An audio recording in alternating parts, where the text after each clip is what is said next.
Бай біткеннің серкесі Баспай деген кім өзі?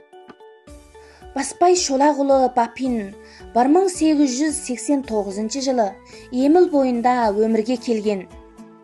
Қазақ шежіресі бойынша Найман ішінде Қаракерей, одан Бәйжігіт, Бәйжігіт ішінде Мәмбет, одан Дәулен, Дәулен ішінде Жамбол деп аталатын шағын атадан тарайды.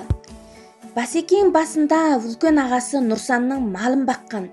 Сол сияқты Нұрсанда Баспайдың бала кездегі мал жандылығы, қуаттылығы және мал бабын таба білетіндігіне қарап, менің дәулетім Баспайда қалды, деп Баспай бөлек отау болып шыққанда, әкесі Шолақпен бірге ол да 60 тұяқ қой енші берген екен. Сол малды Баспай мен Жамбы бағып қағып 600 басқа жеткізеді. 6000 қой, 3000 жылқы, 2000 сиыр біткен. Бұл кісі өз заманында жеке қаржысына үйлендірген 21 адамның ішінде қазақ, орыс, ханзу, ұйғыр, тағы басқа ұлт өкілдері бар. Бәрінде өз алдына отау тігіп еншісін бөліп берген екен. 1937 жылы Нұртаза Үкірдай Рүшті мектебін салу үшін ауқаттылардан қаржы жинауды бастап, әуелі өзі үлгі көрсетіп, 150 тұяқ қой, бір айғыр үйір жылқы атайды. 1941 жылы мектеп бітіп, ресми жұмыс бастайды. Сол сияқты 1937 жылы Шәуешек халық клубын, 1939 жылы 4 Үкірдай мектебін салуға Басекең көп көмек атағандығы мәлім. 1936 жылы Шәуешек қаласында ең алғаш электр станциясы салынбақ болды. Оған да көмек көрсетіп, 700 еркек қой, 70 жылқы, 70 өгіз жылу атайды. 1939-40 жылдардағы Басекеңнің жомарттылығының шоқтығы биігі Баспай көпірі 1941 жылы қыркүйекте басталып, 1942 жылы маусымда аяқталған. Ұзындығы 87 метр, кеңдігі 6 метр, көтерімділігі 25 тонна, шығын қаражаты $55,000.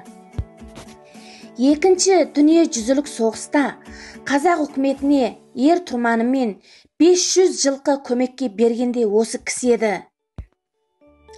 Баспайдың отаншылдық көзқарасы кезінде Баспай Русияның құрметті азаматы аталған Шәуешектің атақты байларымен көп араласқан.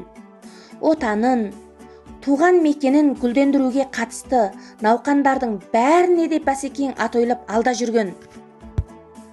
1951 жылы еліміз бойынша өрістетілген отанды қорғап Шаушанға көмек көрсету науқанында Басекең көмекке бір соғыс аэропланын атап, мемлекет бойынша қара озып, алдыға шығып, жүңголықтардың отаншылдық рухын бүкіл әлемге әйгіледі.